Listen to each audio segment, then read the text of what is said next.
Bismillahirrahmanirrahim. Assalamualaikum warahmatullahi wabarakatuh. Alhamdulillahirabbil alamin wassalatu wassalamu ala asyrofil anbiya'i wal mursalin sayyidina Muhammadin sallallahu alaihi wasallam. Rabbi shrah sadri wa yassir li amri wahlul 'uqdatam min lisani yafqahu qawli.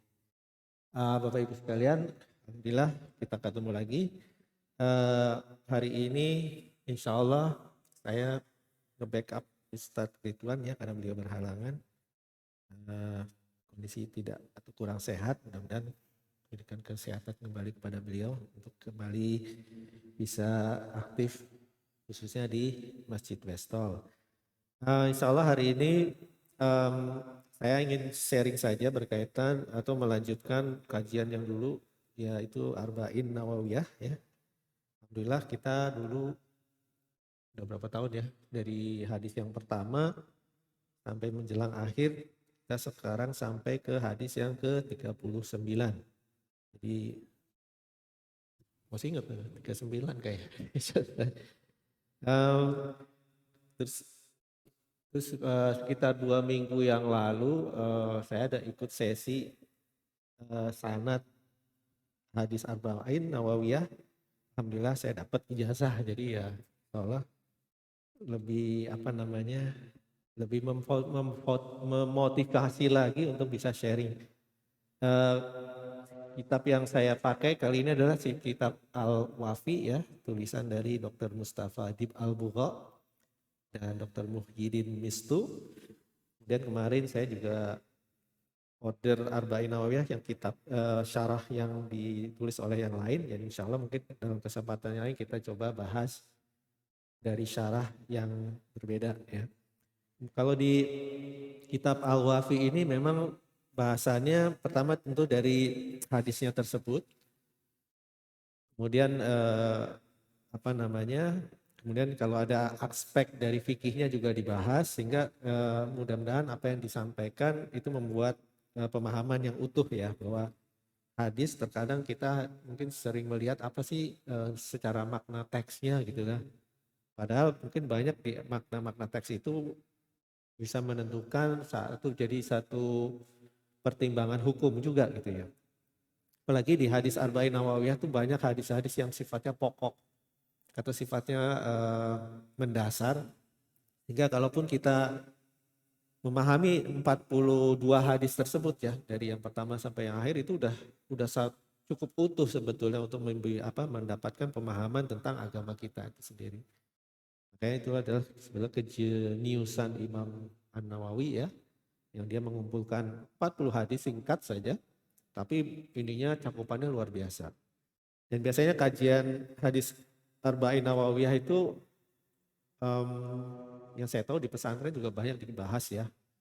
Di pesantren-pesantren. Kemudian kalau kita ikut kelas hadis, biasanya awal-awal bahasan hadis adalah dari Arba'in Nawawiyah. Karena ya itu tadi keutamaan dari apa yang sudah dikumpulkan oleh Imam An-Nawawi ya. Baik, sekarang kita coba ke hadis yang ke-39, judulnya atau temanya adalah memudahkan kesulitan. Bismillahirrahmanirrahim. Ani Ibnu Abbas radhiyallahu anhuma anna Rasulullah sallallahu alaihi wasallam qala. Jadi dari Ibnu Abbas radhiyallahu anhu bahwa Rasulullah SAW bersabda, innallaha tahajawajali an ummati. Ya. Sesungguhnya Allah telah memaafkan kesalahan umatku. Ya. Jadi tajawajali an ummati, telah memberikan keistimewaan bagiku untuk umatku, intinya gitu. Jadi Allah ya. Apa itu? Ya, 3 hal. Itu pertama ada al-khata'u. Al-khata'u kalau bahasa Arab kan artinya salah ya. Salah tapi konteksnya ini salah yang kita tidak kita tidak tahu gitu atau tidak sengaja. Ya. Kemudian yang kedua ada an-nisyanu. Nisyan itu adalah lupa atau tidak ingat ya. Kemudian wamas tukrihu alaihi, dan juga sesuatu yang sifatnya paksaan. Jadi ada 3 aspek tadi ya, bahwa Allah memberikan maaf. Artinya ada satu kelonggaran hukum bagi umatnya Nabi Shallallahu Alaihi Wasallam yang diberikan oleh Allah kalau masuk dalam ketiga kategori tadi. Jadi yang pertama adalah kesalahan yang tidak disengaja tentunya. Kemudian yang kedua adalah kalau kita lupa. Dan yang ketiga kalau ada paksaan. Jadi kita melakukan sesuatu karena kita dipaksa dan kita tidak bisa menghindarnya. Jadi itu ada pertimbangan hukum yang apa namanya yang memaafkan kita intinya gitu ya. Jadi Imam An-Nawawi dalam syarahnya ya berkata bahwa hadis ini mencakup perkara yang sangat penting ya. Yang sebetulnya jika seluruhnya dituliskan maka tidak akan cukup bahasannya secara apa dalam satu kitab atau satu buku ya, karena itu tadi ya. Kalau kita misalkan dalam kajian fikih, mungkin dulu pernah Pak Isror ya dulu membahas gitu.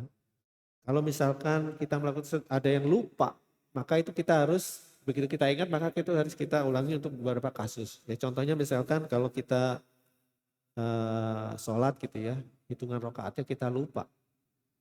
Nah itu tidak membatalkan sholat ya. Tapi segitu kita ingat maka kita harus membayarnya. Jadi misalkan kayak dalam misalkan sholat asar atau sholat yang 4 rakaat gitu kan. Dan waktu di yang ketiga kita lupa ini kita yang ketiga atau yang keempat gitu ya. Nah, itu hukumnya adalah mana yang kita yakini itu yang kita pegang. Artinya misalkan karena kan ada kaidah qawaid fikih ya yang katanya apa al yakinu la yazulu bisyak. Al yakinu keyakinan itu tidak akan bisa dihapus oleh keraguan. Maksudnya adalah kalau kita punya dua kondisi atau melihat sesuatu ini yang kita yakini ini tapi kita sebetulnya tidak terlalu yakin atau ada keraguan. Contohnya misalnya gini. Ya tadi, ini kita tadi udah di rakaat yang ketiga atau yang keempat ya, intinya gitu kan. Intinya bahwa antara 3 dan 4, artinya kalau 4 itu udah pasti 3-nya termasuk kan. Tapi kalau 3, 4-nya tidak termasuk. Berarti ada satu keyakinan bahwa 3 itu udah pasti. Ya artinya kalau gini tadi 3 atau 4, berarti 3-nya itu udah masuk, udah pasti. Jadi 4-nya yang itu kita ragukan kan. Jadi artinya yang kita ambil adalah yang yakinnya itu 3. Maka ya kita tetapkan bahwa ini jadinya kita set sebagai yang ketiga. Jadi kita mulai hitungan yang ketiga meskipun kita sudah melakukan yang keempat misalnya karena lupa tadi ya.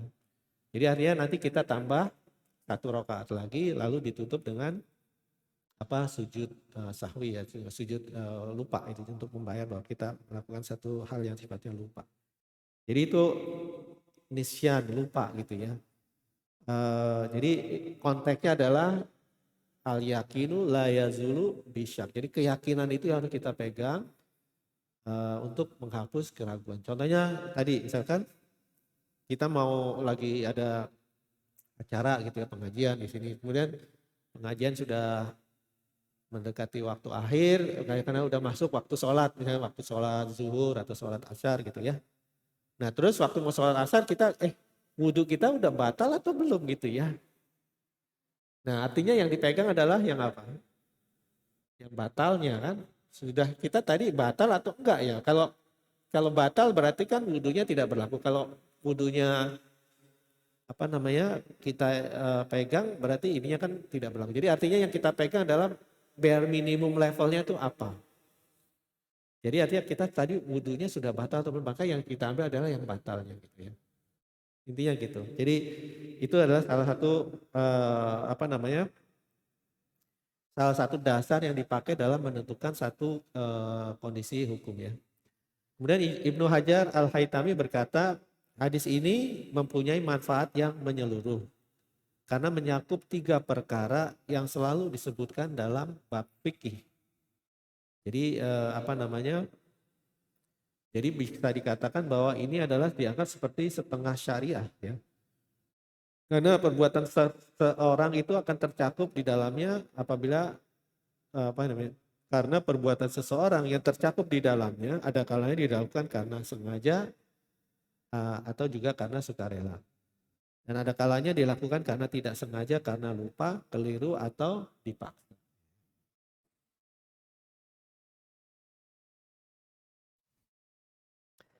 Jadi konteks hadis ini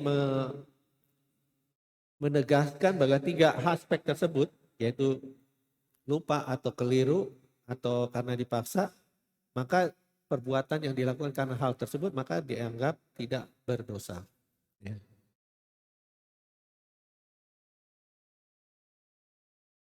Jadi apa namanya, dari secara hukumnya intinya gitu ya. Dan karena saking pentingnya bahkan Imam Ibnu Hajar Al-Haytami mengatakan ini adalah sudah setengah syariah itu sendiri gitu ya. Ini sudah mencakup very fundamental dalam konteks hukum hukum dalam ajaran agama kita ya. Nah, apa namanya? Kalau dari kosakata hadisnya tadi ya tajawaza itu artinya memaafkan, jaiz ya, jaiz dibolehkan ya kalau bahasa Arabnya ya. Tajawaza memaafkan terjadi karena aku. Jadi Allah memberikan keistimewaan kepada Nabi SAW bahwa untuk umat Islam 3 aspek tadi adalah aspek yang dimaafkan. Jaiz dibolehkan. Bolehkan bukan berarti di-encourage ya, tapi paling tidak diberikan ruang untuk kita ada keleluasaan. Ya, artinya ada cara bagaimana kita mengatasi hal tersebut karena itu dianggap bukan sesuatu yang sifatnya fatal. Ya. Kemudian itu tadi dalam konteksnya tadi karena memang keagungan Allah dan juga karena Allah mengistimewakan Nabi Shallallahu Alaihi Wasallam.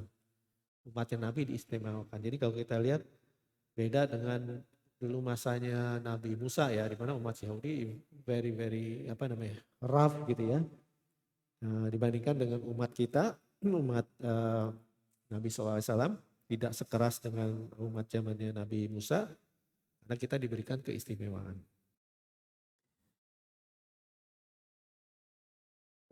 Kemudian yaitu tadi al-khoto tadi artinya kan konteksnya salah ya, tapi salah dalam arti yang tidak dimaksudkan.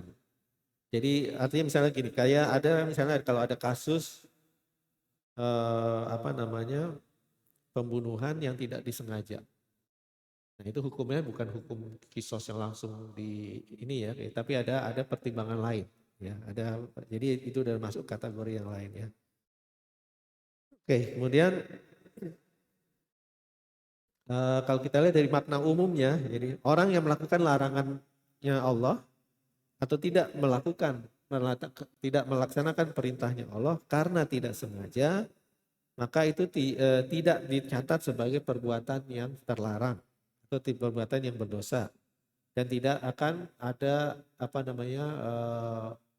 balasan di akhirat. Jadi artinya bahwa tidak ada hukuman terhadap orang tersebut ya. Begitu juga kalau dia melakukan kesalahan karena lupa atau karena dipaksa, maka tidak akan mendapatkan hukum sebagai bentuk karunia-Nya Allah kepada kaum muslimin, kaum mukmin ya. Kemudian makna yang kedua adalah Allah memudahkan kesulitan. Jadi kalau kita perhatikan bahwa banyak kondisi-kondisi, ya contohnya mungkin kita ya sebagai orang Islam yang hidup di negara non-muslim, banyak kondisi-kondisi yang bisa kita katakan keterbatasan. Contohnya misalkan kalau yang bekerja mungkin di satu tempat gitu ya, di mana kadang sangat sulit kita untuk bisa melaksanakan kewajiban kita, misalkan sholat 5 waktu dan sebagainya. Nah itu juga bisa kita pakai aspek ini untuk kita bisa mensiasati, tapi paling tidak bagaimana strategi kita untuk kita bisa menjaga ketaatan kita kepada Allah. Contohnya kalau misalkan dalam kondisi yang terpaksa yang tidak bisa, maka tidak dihukumi bahwa kita meninggalkan ketaatan. Ya, misalkan kalaupun dalam perjalanan kita tidak bisa sholat, waktunya sudah masuk, maka ada pilihan. Jadi artinya bahwa ini adalah sebenarnya rahmatnya Allah bahwa menjalankan ketaatan kepada Allah itu bukan dalam konteks yang membuat hidup kita jadi semakin sulit, intinya gitu ya. Kita harus melihat dalam perspektif bahwa Allah memudahkan buat kita untuk menjaga ketaatan kita kepada Allah ya. Dalam konteksnya bahwa dalam kondisi yang sulit pun ada selalu ada solusi. Makanya dalam konteks hukum secara keseluruhan, kalau misalkan ada satu kondisi di mana dikatakan itu kondisi yang haram atau kondisi yang tidak boleh kita lakukan dalam perspektif tertentu, maka sebagai orang yang berilmu harus memberikan solusi. Contohnya misalkan ada yang mengatakan bahwa bank itu haram gitu, karena bunga dianggap sebagai riba. Gitu. Nah, kalau bagi orang yang atau bagi kalangan yang berpendapat bahwa bank itu haram, maka dia harus menawarkan solusinya apa gitu. Tidak bisa mengatakan oh itu haram, lalu gimana? Ya itu urusan kamu, nggak bisa begitu. Harus ada solusinya intinya gitu ya. Makanya kalau kita lihat dalam konteks bank misalkan ya, haram atau halal itu banyak perbedaan pendapat. Yang berbeda pendapat biasanya karena melihat ya kita solusinya bagaimana intinya gitu ya. Oh solusinya dengan bank syariah misalkan. Oke bank syariah, tapi kalau kita lihat apakah ada bank syariah yang murni menjalankan yang tidak atau yang terlepas dalam konteks financial institution secara keseluruhan. Ya, contohnya misalkan di sini ada yang namanya apa? MCAA ya, MCAA atau apa gitu yang memberikan katanya kredit secara syariah. Tapi juga ada kesulitan di sana. Karena apa? Karena skemanya adalah jadi kalau mungkin bagi orang yang punya mortgage ya. Kan kalau pakai kita ke bank konvensional itu kita akadnya dengan bank tersebut, lalu bank memberi apa namanya? Bahwa kita membeli rumah itu masih dipegang haknya oleh si bank. Dan kalau kita membayarnya lunas maka baru hak itu akan diserahkan kepada kita. Jadi secara transaksi itu antara kita dengan pemilik barang. Dalam hitungan pajaknya hanya sekali. Ya, pajaknya jadi hanya sekali karena ada satu transaksi. Nah kalau di sini dengan yang konteksnya MCAA misalkan, konteksnya tuh dia ada dua transaksi. MCAA membeli rumah itu satu transaksi. Kemudian MCAA menjual itu kepada kita sebagai debitor. Jadi ada dua transaksi. Artinya secara hitungan ada dua kali pajak hitungan gitu kan ya. Yang pertama adalah pajak antara si MCAA dengan pemilik properti. Kemudian yang kedua ada pajak antara MCAA dengan si debitornya tersebut. Jadi artinya apa? Oh di sini ternyata yang dikatakan so-called transaksi syariah tapi justru malah memberatkan. Padahal ada syariahnya secara solusi harusnya meringankan intinya gitu ya.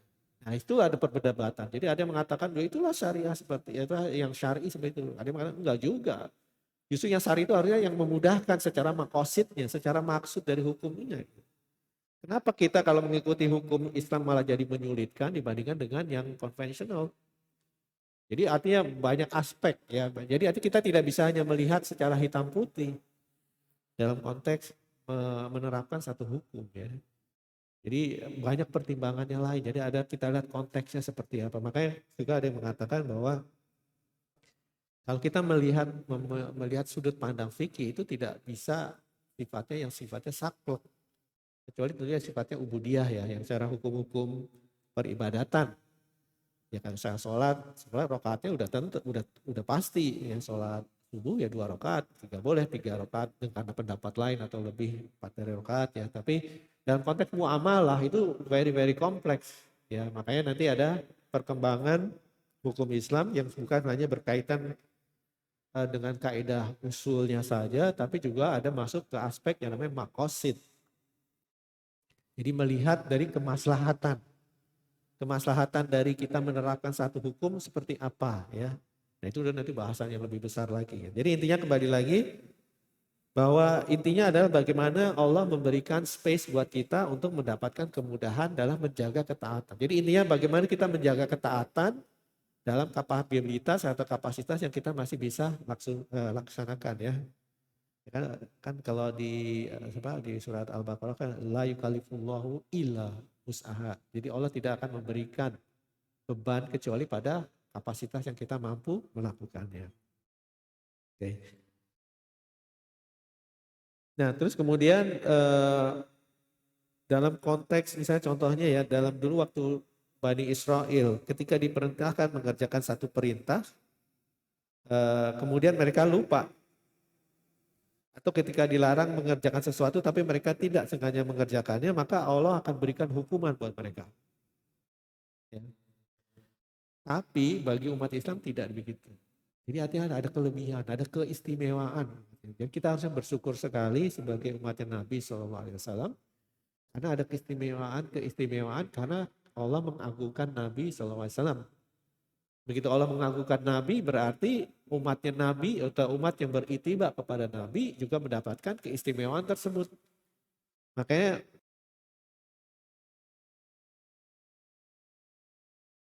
itu banyaklah kita bersolawat gitu ya. Salawat kepada Nabi SAW sebagai rasa unjuk terima kasih kita kepada Nabi. Karena keistimewaan beliaulah kita juga mendapatkan kemudahan dari Allah Subhanahu wa taala. Dibandingkan itu tadi kasusnya dengan Bani Israel. Tidak ada konteksnya lupa atau tidak sengaja lalu tidak ada hukumannya. Itu tetap dikenakan hukuman ya. Bayangkan kalau kita kan luar biasa beratnya ya. Kemudian juga sementara itu dibandingkan dengan umat Bani Israel, maka Allah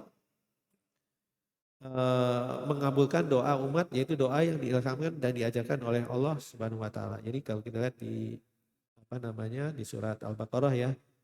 Bismillahirrahmanirrahim. Rabbana la tu'akhizna in nasina au akhtana, ya kan?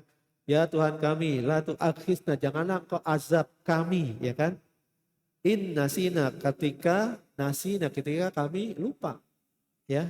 Au akhtana, atau ketika kami salah dalam konteks tidak berniat melakukan kesalahan, ya itu tidak sengaja gitu ya. Robbana wala tahmil alaina, dan juga ya Tuhan kami, janganlah engkau tahmil, bebankan kepada kami isron, beban yang sangat berat ya. Kama hamal tahu, ya sebagaimana engkau berikan beban kepada ala lazina min qablina, kepada orang-orang sebelum kami, umat-umat terdahulu, maksudnya merefer kepada umat-umat sebelum umat Nabi SAW.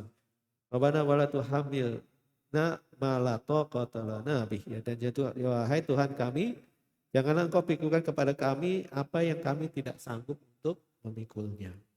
Nah, itu doa biasanya kalau di sering dibaca ya dalam acara-acara tertentu. Tadi juga dibaca sama imam kita ya, Ustadz Taufik ya, surah Al-Baqarah tadi. Itu sebenarnya kalau kita tahu maknanya ya, jadi mungkin nanti kajian bahasa Arab kita bisa coba ini. Jadi itu maknanya luar biasa sekali. Itu ada kisahnya yang juga luar biasa ya. Saat ayat-ayat tersebut turun ya, karena sebelumnya kan itu seperti ancaman yang luar biasa dari Allah. Begitu ayat itu turun, wah Nabi bagaimana ya Nabi, ini kan berat sekali menjalankannya. Dan turunlah ayat berikutnya ini yang artinya bahwa Allah mengilhamkan kepada umat Nabi untuk mohonlah kepada Allah, sehingga dimasukkan kategori tadi ya. Jadi Allah memberikan ampunan bagi kesalahan yang karena tidak disengaja atau juga karena lupa. Jadi tidak ada hukuman untuk kita ya. Dan juga di ayat yang lain yang artinya, dan tidak ada dosa atasmu terhadap apa yang kamu khilaf padanya. Tapi yang ada dosanya adalah apa yang disengaja oleh hatimu. Ya. Jadi ini nanti kembali masuk ke, kalau di Arba'in Nawawiyah di hadis yang pertama itu ya. Di hadis yang pertama kan berkaitan tentang niat ya. Niat ya itu Inama a'malu biniat ya. Jadi sesungguhnya amal itu diukur dari niatnya.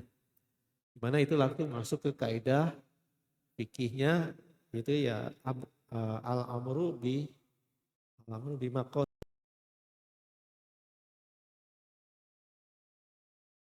makosid itu maksudnya. Jadi niatnya itu. Jadi artinya bahwa ya itu tadi, makanya sering kita dianjurkan, maka luruskan niat ya, ikhlaskan niat intinya. Jadi niat itu penting meskipun cuma masih di dalam hati. Tapi secara hukum itu udah menentukan kualitas dari amal kita. Ya, jadi kalau kita masukkan niat yang untuk taat kepada Allah, apapun yang kita lakukan itu masuk dalam kategori ibadah.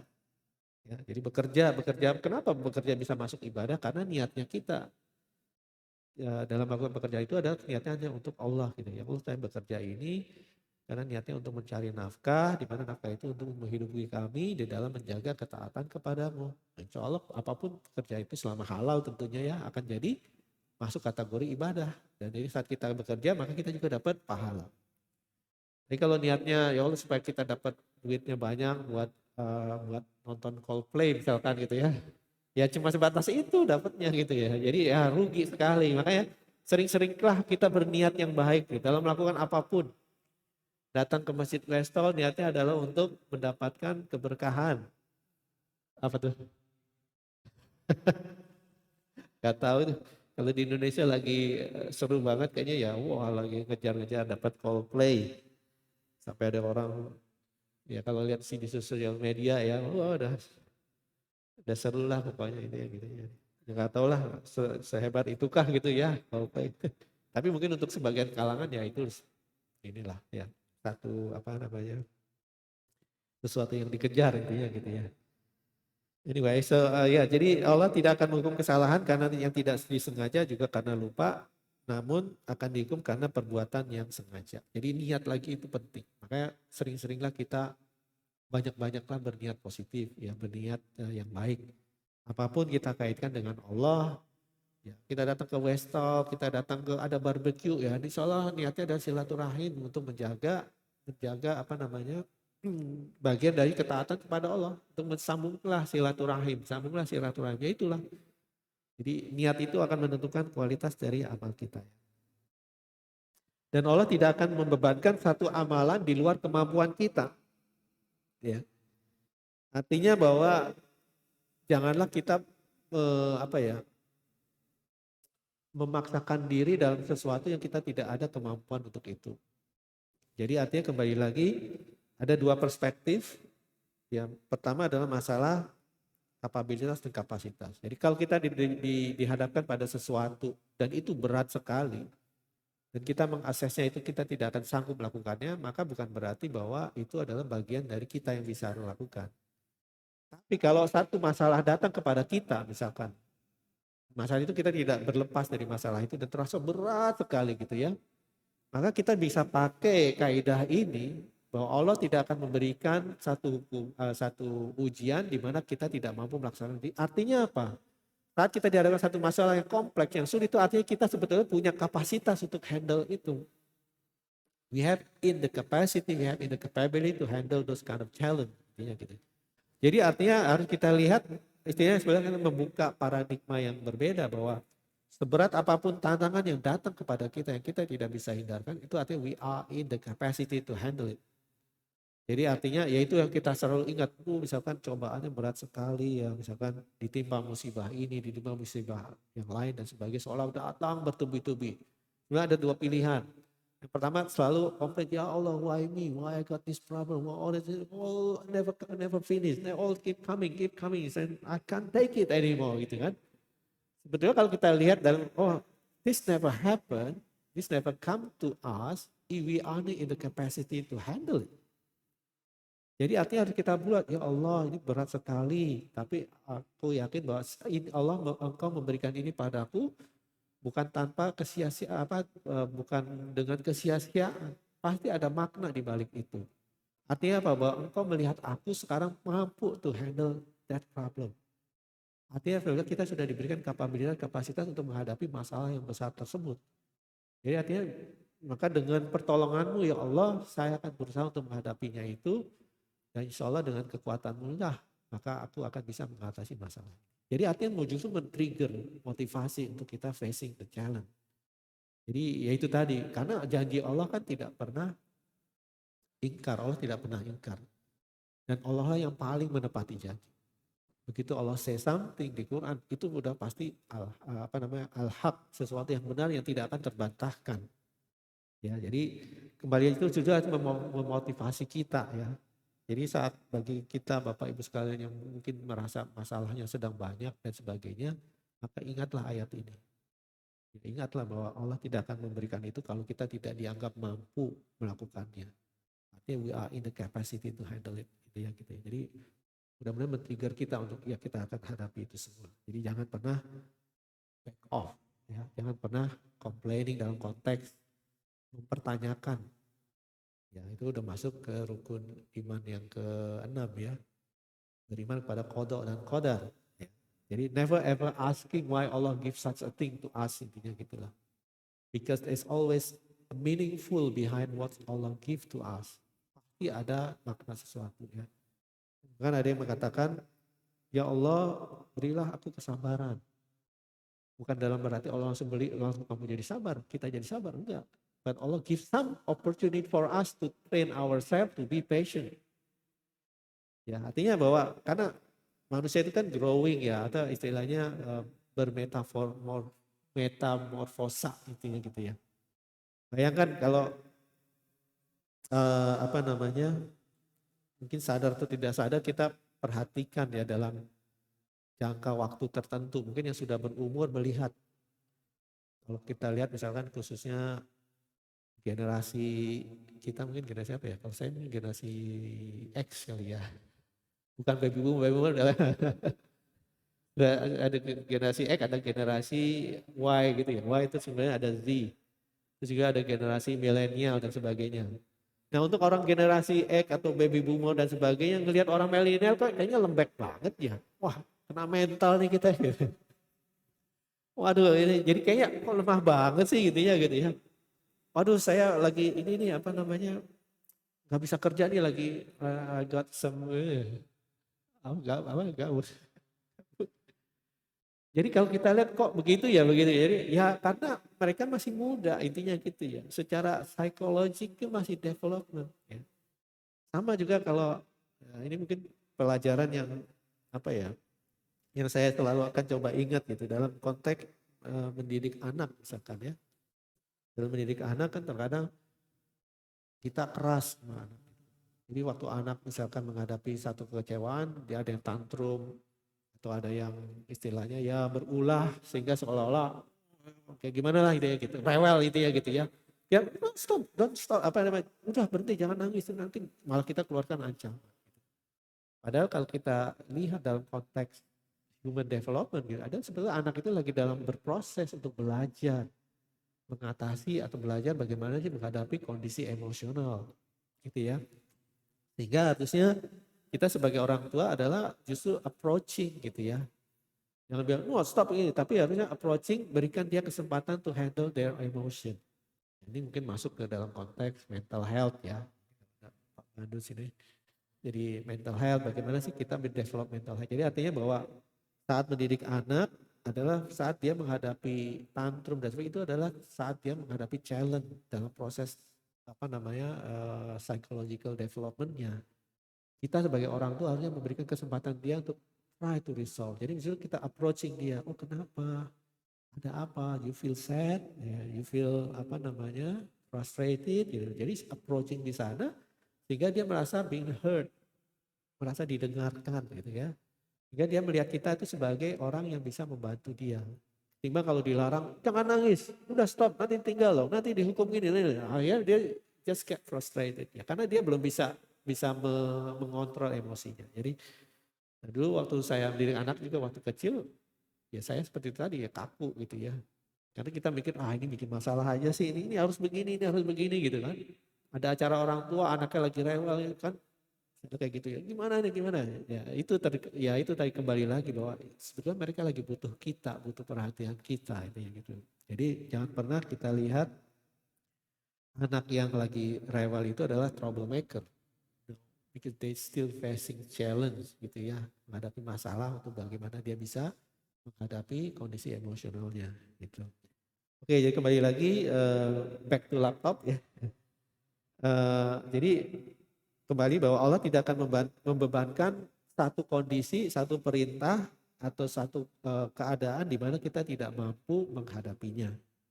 Pasti ada kondisi-kondisi yang kita sebenarnya bisa handling. It's just a matter of tell ourselves, now we can do it. Insya Allah, with the help from Allah ya. Jadi apa namanya perintah dari Allah sebetulnya dalam selalu dalam kapasitas yang bisa dilaksanakan oleh para hamba-hambanya Allah ya. Maka Allah memerintahkan melalui lisan Rasulullah SAW sebagaimana di firman-Nya di Al-Baqarah ya. Sami'na wa ata'na ghufranaka rabbana wa ilaikal masir ya. Sami'na ya Allah aku dengar perintah yang kau berikan kepadaku dan wa ata'na dan kami taat kepada perintahmu ya. Maka ghufranaka maka ampunilah kesalahan kami ya. Rabbana wa ilaikal masih dan kepada engkau lah yaitu Rabb kami, engkau adalah tempat kami untuk kembali. Ya, jadi artinya itulah sebetulnya ini mungkin bisa jadi status nih ya dalam kondisi yang challenge atau dalam masalah gitu kan. Curhatnya adalah ya ini sebetulnya curhatnya ada samina wa atona ghufranaka rabbana wa ilaikal masir. Itulah curhatnya kita kepada Allah ya. Ya Allah saya dengar bahwa engkau perintahkan aku untuk melakukan ini. Dan aku taat pada perintah. Maka ampunilah kesalahanku ya Allah kalau aku tidak bisa melaksanakan dengan sebaik apa yang kau harapkan gitu kan. Dan kepada engkau lah maka kami akan kembali. Nanti selalu dikasih challenge pun kita akan datangnya lagi kembali kepada Allah. Kasih challenge kembali lagi datangnya kepada Allah. Jadi ya seperti Rasulullah mengatakan bahwa keberuntungan orang muslim saat dia saat dia diberikan kenikmatan, dia bersyukur. Saat dia diberikan ujian, dia bersabar. So, what kind of condition that could bring us down? Nothing. Ya, karena diberikan satu kenikmatan, ya kita bersyukur kepada Allah sehingga Allah akan azzi dan aku meningkatkan lagi pemberiannya. Saat kita diberikan challenge, we are patient, bersabar. Ya. Dan Allah akan berikan reward ya kalau di surat Al-Baqarah yang 156 itu ya tentang inna lillahi wa inna ilaihi raji'un. Itu bahasanya juga dalam. Bahwa ujian itu adalah sebetulnya untuk kita diberikan lebih dari apa yang kita dapatkan. Artinya ujian itu sebetulnya a shortcut for us to increase our level in front of Allah. Ya. Sama kayak kita sekolah untuk naik kelas perlu 1 tahun. Baru naik dari kelas 1 naik kelas 2. Oke, kita mau naik gimana naik kelas 2 ke naik kelas 3? Take another years, ya kan? Naik 3 ke 4 next another years. Nah, jadi sekian tahun, 6 tahun baru kita bisa naik kelas dari kelas 1 sampai kelas 6. But Allah give us a shortcut. Oke, ada kelas percepatan. Oh iya ada ya, gimana? Kamu bisa naik kelas 1, naik kelas 3. Caranya gimana? Dikasih cobaan. Cobaan ini just a shortcut for us to increase our level. Ya selama kita mengambil sikap yang benar tentunya ya. Jadi artinya kalau kita lihat kesulitan dalam kehidupan itu haruslah sebagai a shortcut for us to increase our darajah ya di hadapannya Allah. Kita hadapi itu. Karena kalau kita pakai cara konvensional mungkin seumur hidup kita cuma levelnya gini-gini aja. Gitu? Tapi dengan adanya cobaan, that's our opportunity to expedite, to increase the speed. Ya. Jadi apakah ada orang yang bijaksana kalau dia tidak pernah mengalami ujian atau cobaan? I guarantee. People can get the wisdom just by reading the book. No. They don't get any sense, ya kan? Kalau kita lihat ada para filosofer dan sebagainya, why they are very good saying about some word gitu kan? They could reflect to their life, they're challenging those kind of because they're facing the problem, they're facing all the challenge. Dengan challenge itu akhirnya we are adjusting hadapan kesulitan gini, oh kita harus adjust dengan begini, adjust begini. Akhirnya that's become a wisdom. Wisdom satu keistimewaan. Makanya kenapa orang tua, orang yang sudah berumur kok kesannya bijaksana sekali ya, because they already done whole life or challenge intinya gitu ya. Gimana itu jadi pembelajaran dia. Apakah pembelajaran itu bisa langsung kita salurkan ke orang yang muda? Bisa, tapi tidak akan masuk. Ya, karena maknanya sangat dalam. Istilahnya kalau belum pernah mengalami yang sakitnya di sini gitu ya. We never been there gitu. Intinya gitu. Kalau cuma taunya dari buku atau dengar dari motivator ya. Kalau di Indonesia banyak ya motivator. Starting business, I'm start from zero gitu kan. Dulu saya tidak bisa masuk kuliah di sekolah negeri, I have to go ke sekolah swasta ya. Caranya gimana? Ya saya pergi ke luar negeri. Saya dapat sekolah di sana, saya kerja di gini. Bayangkan ke luar negeri kan juga butuh effort ya, butuh ini. Artinya it's not real gitu kan.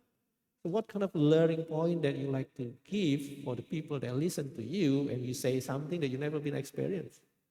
Akhirnya akan shallow, akan cuma tipis saja gitu ya. Jadi ya ini sebenarnya untuk motivasi aja buat kita bahwa ujian, cobaan itu is opportunity. Itu opportunity dari Allah intinya gitu ya. That's a shortcut for us to moving fast gitu ya. Artinya bahwa at the end akhir dari kehidupan kita kan kita menghadapi kehidupan yang lain ya. Kehidupan akhirah ya kan. Orang mukmin adalah orang yang percaya kepada kehidupan akhirah. Kehidupan akhirah itu kan akan be determined by how we live away dalam kehidupan dunia ini. Dan di sana pun juga ada tingkatan-tingkatan. Nah, apakah kita ingin dalam kehidupan di akhirat itu dalam level yang rendah saja? No, just put ourselves dalam konteks bahwa we have to get the best ever level dalam kehidupan akhirah gitu kan. Kenapa? That's the eternal life. Ya, artinya sekarang kita hidup di dunia seperti saya ini pernah bilang dulu. Meskipun umur kita bisa 100 tahun, 100 tahun is very short. Even maybe if Allah give us 1000 years to live gitu kan. Do you think that's long? Not really long gitu. Yeah, really long kalau umur kita baru 10 tahun kan. 1000, yeah, that's another 999 90 years to go. Still long way, don't worry about that one gitu. But you can imagine when we are at the 999 and 99 days, another 9 hours, those kind of things, only left a couple of minutes. Even though we already spent about 1 year, 1000 years, it's very short. Karena akan berakhir, makanya kehidupan sepanjang apapun kalau ada akhirnya maka itu tidak akanlah panjang. Tapi kalau kehidupan akhirat, we talking about eternal. Artinya do not sacrifice our short life in this dunia for the sake of the eternal life nanti di akhirat. Jadi we put ourselves bagaimana untuk mencapai kehidupan yang lebih baik di akhirat. Jadi artinya bahwa untuk mendapatkan kehidupan akhirat bukan berarti we living away our life di dunia ini, but we have to maximizing this one to get the best ever level di sana. Nah, bagaimana caranya? Ya kita bisa pilih dengan sesuai dengan interest kita, sesuai dengan kapasitas kita. Ada yang orang mencapai atau mengejar level akhirat yang tinggi dengan keilmuannya. Jadi mungkin bagi teman-teman yang student ya, yang mungkin bidang akademik dan sebagainya, maka use that one as a level for us to reach the highest level in front of Allah. Karena juga orang yang berilmu juga mempunyai tempat yang spesial di hadapan Allah, ya. Dan juga orang yang sifatnya profesional gitu loh, atau paling tidak mungkin diberikan keleluasaan untuk mengambil pilihan-pilihan amalan yang dia jangka secara dawam atau secara kontinu. Misalkan dia rajin sedekah, ya. Ini ingat dulu kemarin waktu ceramah Ramadan oleh Pak Aep gitu ya. Maka kalau yang memang ambil jalur itu, ya everyday keluarkan. Ya sehari $5 pasti harus keluar, tidak boleh berhenti misalkan gitu ya. Sehingga nanti dia akan masuk dalam kategori ahli sedekah. Itu pun juga mendapatkan tempat istimewa di hadapan Allah. Itu juga milih jalur orang yang rajin puasa misalkan ya. Puasa Senin Kamis atau juga puasa sunnah-sunnah yang lain. Itu juga ada keistimewaannya. Jadi memang harus kita pilih. Mulai dari sekarang pilih amalan apa ya yang kira-kira bisa membuat kita menjadi golongan yang terbaik di hadapan Allah. Nanti di Quran banyak tuh, Allah menyukai orang begini, orang menyukai gini, Allah yuhibbul apa. Nah itu yang kita pilih, ini saya cocok nih, saya akan lakukan ini. Bukan berarti kita pilih-pilih, tapi memang kita sesuaikan dengan kapabilitas dan juga preferensi kita insya Allah. Ya. Kemudian diriwayatkan oleh Muslim dari Abu Hurairah radhiyallahu anhu berkata bahwa tatkala turun kepada Rasul ayat itu tadi ya, lillahi ma fis samawati wa ma fil ardi dan seterusnya. Maka para sahabat baru merasa berat. Jadi di ayatnya kan lillahi ma fis samawati wa ma fil ardi wa in tubdu ma fi anfusikum aw tufu yuhasibukum bihillah. Jadi kepunyaan Allah lah apa yang ada di langit dan di bumi. Jika kamu menampakkan apa yang ada pada dirimu, atau menyembunyikannya, maka Allah tak akan tahu. Gitu. Allah akan buat perhitungan tersebut. Artinya you can't hide sesuatu apa namanya kesalahan yang kamu sengaja intinya gitu. Karena pasti akan ada perhitungannya gitu kan. Eh, maka Allah akan mengampuni siapa saja yang dikehendaki dan akan mengazab siapa saja yang dikehendaki, dan Allah maha kuasa atas segala sesuatu. Jadi dengan turunnya ayat ini para sahabat risau, ya kan? Waduh, berarti there's no chance for us to make mistake intinya gitu kan. We have to be very istilahnya apa ya? Every step we need to be very very careful. Which is benar juga sebetulnya. Tapi artinya bahwa we still human being. Human being is been created with all the lack of something, ya kan? Lack of consistency, lack of motivation, probably, yeah, lack of any kind of thing. So how can we deal with this one? If Allah will always counting for everything that we do in our life, gitu. Intinya gitu ya, apa yang kita tersembunyikan atau enggak. Jadi bagaimana para sahabat datang kepada Nabi Rasulullah SAW ya, lalu berkata, ya Rasulullah, kami dibebankan pekerjaan yang apa namanya, yang sanggup kami kerjakan seperti sholat, puasa, jihad, dan sedekah. Lalu ini turun ayat yang lebih berat lagi gitu ya Rasul. Bagaimana kami sanggup untuk mengamalkannya ya. Nah kemudian Rasulullah SAW bersabda atau berkata, apakah kalian akan mengatakan perkataan seperti yang dikatakan ahli kitab ya. Di mana kami mendengar lalu kami bermaksiat kepada Tuhan. Tapi katakanlah kami mendengar dan kami taat kepadamu. Jadi artinya seberat apapun yang Allah perintahkan, never ever say untuk kita reject that one gitu. Makanya Rasul mengatakan, maka katakanlah sami'na wa ata'na ya, ghufranaka rabbana wa ilaikal masir. Itu ayat Al-Baqarah tadi gitu ya. Jadi artinya seberat apapun maka kita tetap harus berusaha untuk menjalankannya ya.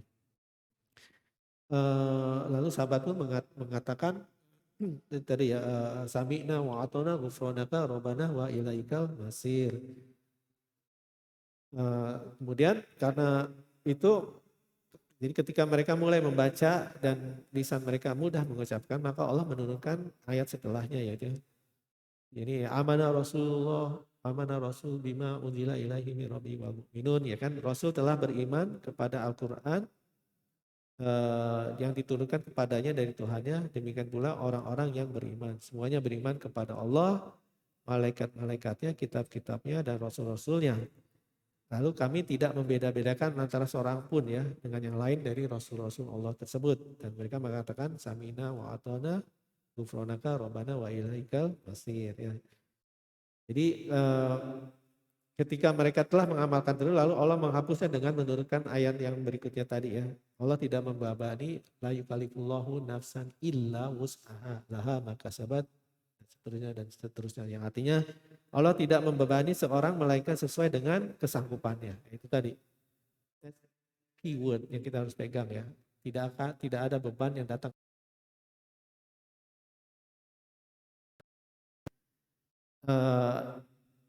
maka ya tadi lanjutannya ya, ia mendapat pahala dari kebajikan yang diusahakannya dan ia mendapatkan sisa dari kejahatan yang dikerjakannya. Rabbana la tu'akhidna ya tadi, ya Tuhan kami janganlah engkau hukum kami jika kami lupa atau kami bersalah.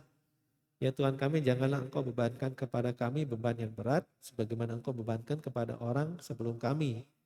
Ya Tuhan kami janganlah engkau pikulkan kepada kami apa yang kami tidak akan sanggup melakukannya, maka maafkanlah kami, ampunilah, rahmatilah kami, engkaulah penolong kami, maka tolonglah kami terhadap kaum-kaum yang kafir ya. Itu surat Al-Baqarah yang di ujung terakhir itu ya, itu kisah luar biasa, ada doa sebagainya, ada message, ada pesan-pesan yang sangat-sangat krusial yang kita juga harus pegang dalam kita jadikan pegangan dalam menjalankan kehidupan kita sehari-hari. Kemudian kembali ke hadis tadi ya, yang fikul hadisnya yang tadi kan makna umum, kemudian dalam yang kedua adalah Allah memudahkan kesulitan, kemudian yang ketiga dari hukum. Secara hukum ada implikasinya tapi tidak ada beban dosa di sana. Jadi misalkan kalau seseorang melakukan pelanggaran syariat, maka ada dosa dan hukuman. maka ininya adalah membayar adalah misalnya bisa mengqadha ibadah yang tinggalkan atau menanggung denda ketika ia merusak sesuatu. Ya, ada hukumannya. Nah, masalah qadha seringkali kita banyak salah paham. Contohnya tentang sholat. Ya, kalau misalkan kita baru mulai sholat di usia-usia yang sejak, jadi kita sudah muslim, mungkin dari muda gitu ya, tapi kita baru melakukan sholat setelah usia-usia, jadi awalnya kita tidak lakukan sholat gitu. Ada ulama yang mengatakan bahwa ada harus qadha itu sholat yang hilang tadi.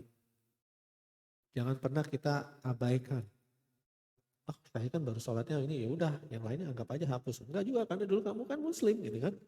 Jadi harus kita bayar qadha itu. Bagaimana caranya? Ya kita cicil. Kita niatkan untuk membayar qadha tersebut ya. Ingat waktu ceramahnya Gus Baha waktu itu ya. Qadha itu bukan sesuatu yang kita bisa abaikan. Karena sholat itu kalau tertinggal kan ada, kan dalam seringkali kita tidak diajarkan konsep qadha dalam sholat kan ya. Adanya cuma qasar sama jamak. Ya kalau kita dalam perjalanan kita bisa gabungkan atau kita bisa ringkaskan jumlah rakaat sholat. Tapi biasanya di kajian fikih tidak dibahas masalah qadha. Ya fikih sholat misalnya. Bagaimana qadha? Nah, ada pendapat itu bayar. Dalam sesuatu yang kita tidak bisa melakukan di waktu yang sudah ditentukan, dalam saat yang sudah harus ditentukan. Jadi artinya kita harus bayar. Jadi artinya kalau mungkin kita baru sholat setelah usia tertentu, di mana sebelumnya kita tidak bersholat, maka cobalah kita bayar itu. Kita niatkan, ya Allah dulu saya meninggalkan sholat. Bukan berarti saya tidak mempercayai perintahmu, tapi karena ada kelalaian semata dari kamu. Jadi artinya meskipun dianggap khotok salah yang tidak tahu, atau nisyan karena lupa, tapi secara hukum tidak terlepas itu. Tidak ada dosa kalau kita mau membayar itu. Jadi artinya bayarlah itu supaya kita tidak jadi beban nanti saat di yaumil hisab itu ditanya, kamu muslim? Iya. Kamu sholat gak dulu? Enggak. Kamu tahu sholat itu wajib? Iya. Terus apa yang kamu lakukan untuk itu? Ya kan? Nah berusahalah nanti bayar itu. Bayarlah. Niatkan semuanya bahwa supaya mudah-mudahan tidak ada beban hutang lagi saat kita di yaumil hisab gitu ya. Ini ya gitu. Jadi qadha itu penting ya. Jadi secara hukum qadha itu tidak terlepas. Tetap harus dibayar gitu ya. Atau istilahnya kalau kita merusak barang harus dibayar untuk menggantinya. Meskipun tidak berdosa karena kita melakukannya tidak sengaja. Jadi intinya hadis ini menerangkan tentang keringanan hukuman bagi orang yang melakukan pelanggaran syariat. Ya. Jadi ada beberapa dalil yang menjelaskan bahwa keringanan yang dimaksud adalah tidak mencatat apa perbuatan tersebut sebagai dosa, tapi hukum-hukum lain masih berlaku. Ya, contohnya misalnya di surat An-Nisa ayat 92. Bismillahirrahmanirrahim. Waman qatala mu'minan khata'an fatahriru raqabatin mu'minatin wadiyatun musallamatun illa ahlihi ya. Waman barang siapa yang qatala membunuh ya mukminan seorang mukmin khata'an. Khata'an salah maksudnya tidak sengaja ya.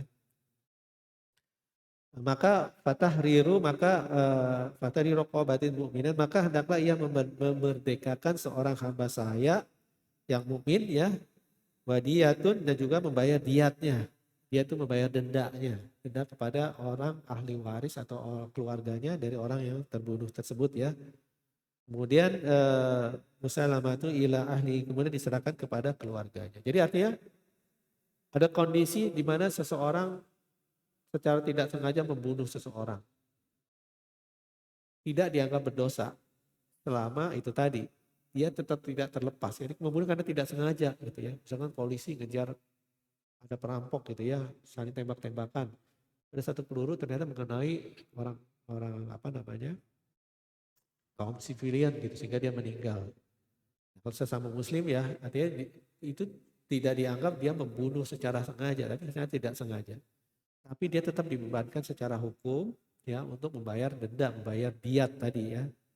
Atau tambahannya juga memerdekakan seorang budak. Karena budak sudah tidak ada, maka nanti ada perhitungannya tersendiri yang tentu ditentukan oleh hakim pengadilan syariah ya kalau dalam konteks hukum Islam gitu. Jadi apanya Allah Maha Bijaksana tidak menghukum seorang mukmin kecuali jika dia sengaja melakukan maksiat. Yang tentunya maksiat itu disertai dengan niat dalam hati untuk melanggar perintahnya tanpa ada paksaan. Kembali lagi kepada niat tadi ya, makanya niat itu jadi sangat penting ya. Jadi selama dia melakukan itu tidak sengaja, tidak ada niatan untuk melakukan itu ya. Dan dan tidak ada upaya dia untuk melanggar perintah tersebut, tapi itu terjadi, maka dalam perhitungan Allah tidak ada dosanya selama dia konsekuensi hukumnya dilaksanakan. Ya. Lalu Ibnu Hajar mengatakan keringanan yang diberikan Allah atas perbuatan yang dilandasi ketidaksengajaan atau lupa dan paksaan adalah bukti bahwa maha bijaksananya Allah dan maha tahu Allah atas segala sesuatu. Walaupun bila Allah menjatuhi hukuman pun ya itu tetap merupakan keputusan yang adil. Jadi di sini kita kembali. Apakah itu Allah maha adil? Ya maha adil. Tapi di balik itu Allah juga maha ihsan. Maha ihsan itu artinya Allah giving more than what he's supposed to. Intinya gitu ya. Jadi ihsan itu konteksnya ada kalau kita sering ihsan itu apa beribadah pada Allah seolah kita melihat Allah dan kalau kita tidak melihat Allah maka Allah pun melihat kita. Tapi ihsan juga bermakna beyond adil. Artinya jauh lebih. Jadi artinya bahwa kalau kita misalnya kita membeli martabak gitu harganya 10.000 gitu kan. Dapatnya 1 kotak gitu. Ya, saya beli martabak 10.000, dapat 1 kotak. Tapi saat saya beli martabak 10.000 ternyata dikasihnya 10 kotak. Oh, berarti penjual itu sangat ihsan intinya gitu, sangat baik sekali beyond what he's supposed to do gitu. Nah di sini sebenarnya kita lihat bahwa Allah itu maha ihsan. Kalau kita minta hanya Allah lah maha adil, ya Allah bersikap adillah kepada kami, maka we are in trouble. Ya, we are in trouble because we do a lot of mistake ya, compared to what's good deed that we did, we do gitu. Tapi karena Allah Maha Ihsan ya, sekecil amal yang kita lakukan tuh bisa bermakna besar sekali gitu kan. Makanya sebenarnya di hadis yang lain bahwa yang Nabi mengatakan bahwa aku masuk surga itu bukan karena amalku gitu kan. Artinya bahwa kita dimasukkan surga oleh Allah bukan karena amal-amal kita, tapi karena rahmatnya Allah. Amal kita apa sih gitu? Is it deserve to pay jannah intinya gitu ya? Apa sih amal kebaikan yang sudah kita lakukan selama seumur hidup kita? Is it worth it to pay surga yang luar biasa nikmatnya intinya gitu lah. Gak sebanding. Kalau kita minta ya Allah bersikap adil aku sudah melakukan ini gitu kan. Ya gak ada apa-apanya itu intinya gitu ya. Makanya kita ada satu kisah yang lain kan bahwa ada seorang ahli ibadah gitu kan. Saya lupa detailnya gitu tapi dia merasa he deserve to get reward from Allah because what he did ibadahnya gitu. Dimana Allah bilang enggak ada artinya itu. Yang memberikan surga itu bukan karena amal tapi karena rahmatnya. Allah itu tadi. Jadi itulah sebenarnya maha ihsannya Allah. Allah memberikan beyond what we are deserve. Intinya gitu ya. Jadi jangan pernah, ya Allah we deserve to get surga karena aku sudah melakukan ini. No, we don't deserve at all. Intinya gitu ya. Yang deserve itu adalah karena rahmatnya Allah. Jadi kita jangan pernah lupa rahmatnya Allah itulah gitu ya. Jadi jangan pernah merasa sombong. Oh aku udah sholat kemarin tarawih full. Sholat malam full Ramadan. Wah udah pasti nih dapat Lailatul Qadar, udah pasti surga udah di tangan nih, intinya gitu kan. There's no chance. Jangan pernah punya perasaan seperti itu. Justru kita merasa ya Allah semoga apa yang sudah aku lakukan Engkau berikan rahmat-Mu untuk memberikan surga bagi kami insya Allah. Intinya gitu. Jadi harus selalu punya sifat seperti itu karena there's no guarantee apa yang kita lakukan itu sudah masuk dalam kondisi yang baik. Tapi juga jangan pernah discourage.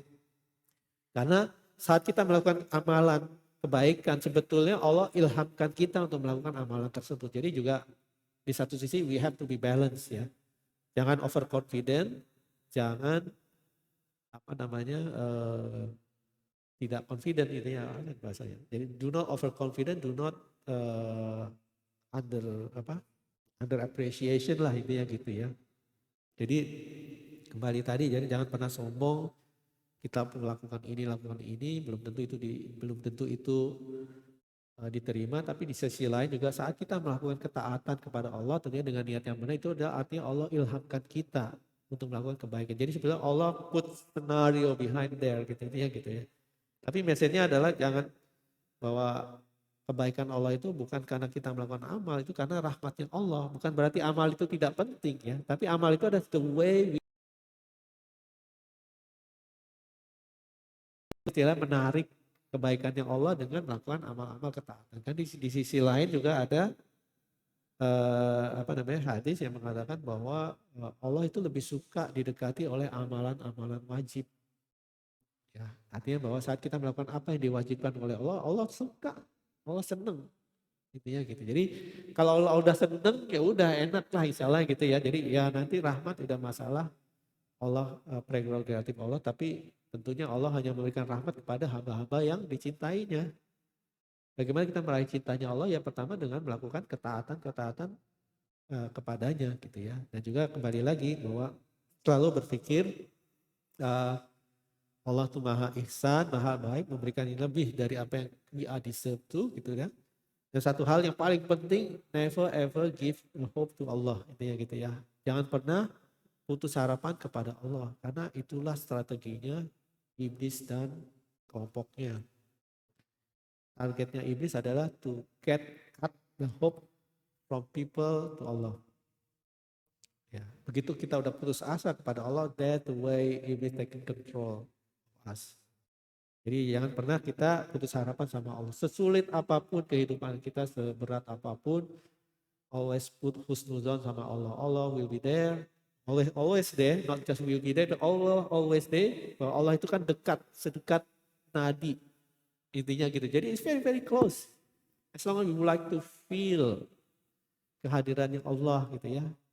Nah, satu hal lagi yang mungkin sering kita lupa. Bahwa karena mungkin sebagian dari kita yang muslim dari lahir. Itu sekarang terkadang under appreciate what we are been given. What we have been blessed, intinya gitu ya, dengan agama Islam ini. Karena apa? Karena we just take it for granted. We do ini because our parents taught us to do so, kan? Our parents teach us to do so, this one, that one, and that one. At the end, it's just more like a routine. Doesn't mean anything. It just mean like it's just a tradition dan sebagainya dan sebagainya. Tapi bagi orang yang banyak yang convert, they feel something different. Kenapa? Ada proses pencarian di sana. Ada proses I feel empty, ya kan? I learn from many different religion. For instance, I seeking go here, go there. I didn't get what I want, and what I need intinya gitu. And then when we start to introduce to Islam, they start to get some answer. There's a lot of question in my head. When I learned about Islam, and all of a sudden, all my questions I got answered from the Quran, even though they read just the translation of Quran, not reading the Quran from the Arabic perspective ya, yang tentunya maknanya jauh lebih dalam. Yang seperti minggu lalu ya saya cerita bahwa mereka belajar Quran dari terjemahan, even dengan terjemahan tersebut mereka dapatkan sesuatu. All their question got answered. Akhirnya dia masuk Islam karena ada kebutuhan yang terpenuhi. Nah itu yang kita harus bangun buat kita.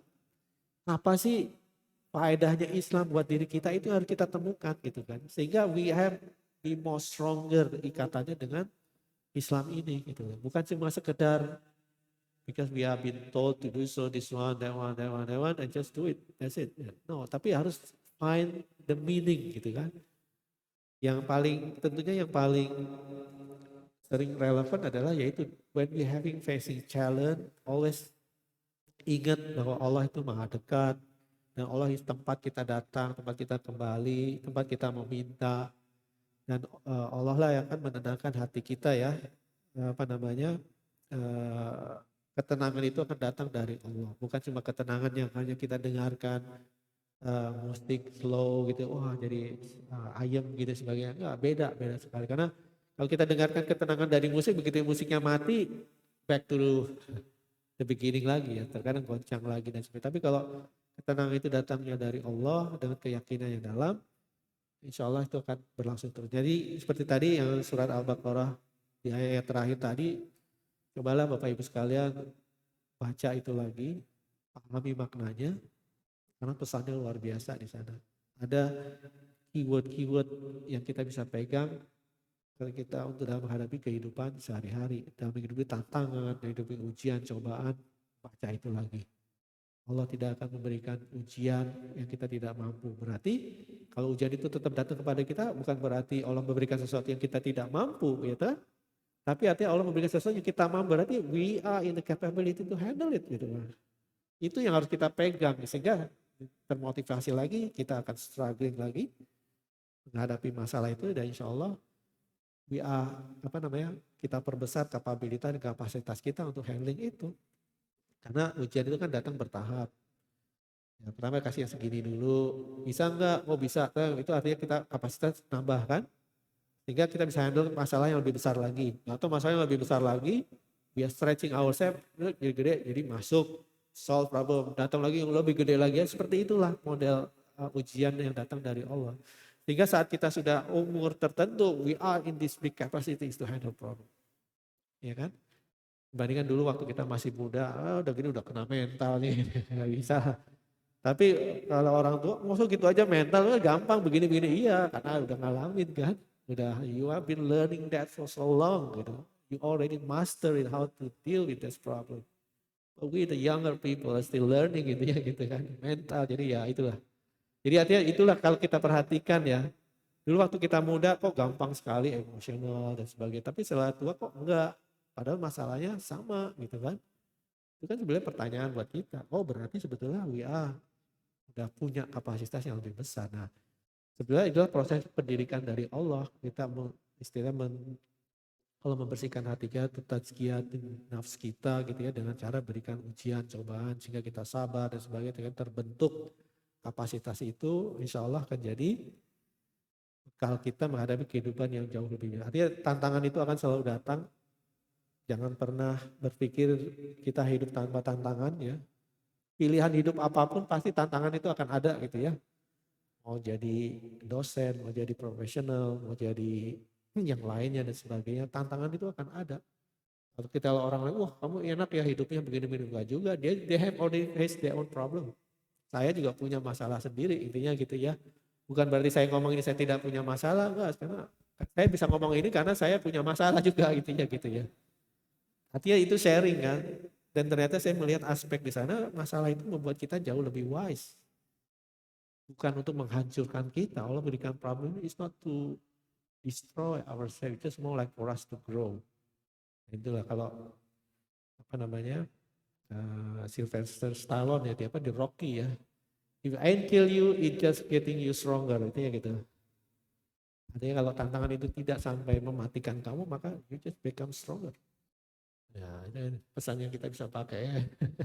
Itu ya gitu. Ya mungkin itu aja ya, sebenarnya masih banyak hal-hal, tapi karena udah 8:30, mungkin di lain kesempatan kita bahas lagi gitu ya. Mudah-mudahan ada manfaatnya, mudah-mudahan dari apa yang disampaikan ini bisa jadi sesuatu yang bisa kita bawa pulang ya. Amin.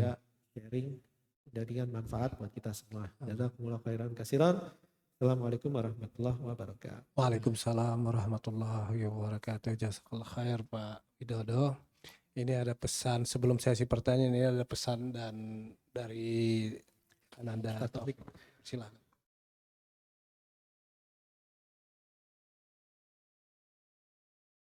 Yang tadi. Jadi PR-nya karena kita insya Allah bakal ngaji nanti pakai surah Al-Jin terus sampai nanti selesai. Jadi minta tolong PR-nya bukan buat 4000 isi kata bukan, tapi dibaca surah Al-Jin ayat 1 sampai 6. Setiap hari 1 sampai 6, enggak lebih, enggak kurang. Ya kalau kadang-kadang kalau kita lebih, kadang-kadang misalnya targetnya 1, besok-besok kemarin enggak sampai target kemarin, males baca. Enggak, ini 1 sampai 6 aja, kalau mau lebih baca surah yang lain gitu. Biar konsisten. Biar bebannya nggak banyak. 1 sampai 6 paling berapa menit? Nggak sampai 5 menit sih.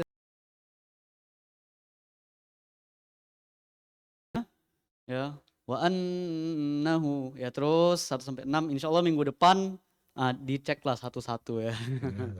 Ya nggak perlu dihafal, nanti pasti hafal sendiri. Ya, insya Allah, amin ya rabbal alamin. Ya, ya. Ya, gitu aja. Assalamualaikum warahmatullahi wabarakatuh.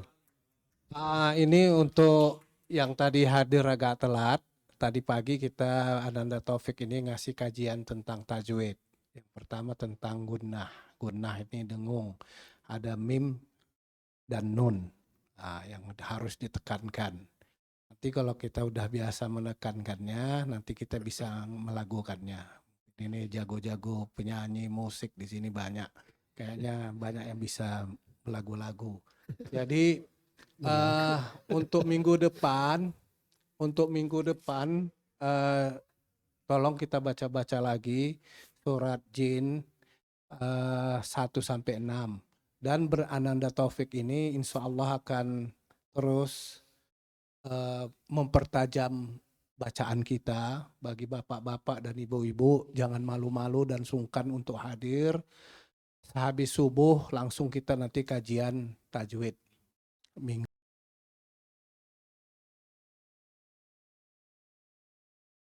Taufik langsung, karena Taufik juga ya dia sibuk sebagai mahasiswa, banyak PR-nya. Terima kasih Ananda Taufik. Itulah tadi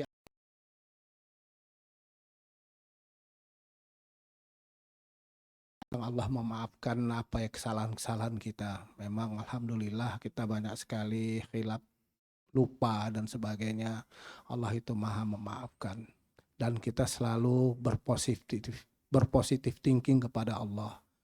Ya, Allah itu tergantung perasaan hambanya, prasangka hambanya. Semoga kita semuanya yang hadir di sini dilimpahi Allah rahmat dan hidayahnya selalu, taufik dan hidayah selalu. Karena tanpa ini Allah sudah kasih kita hadiah sebagai umat Islam. La ilaha illallah Muhammad Rasulullah. Ini yang harus kita lanjutkan. Allah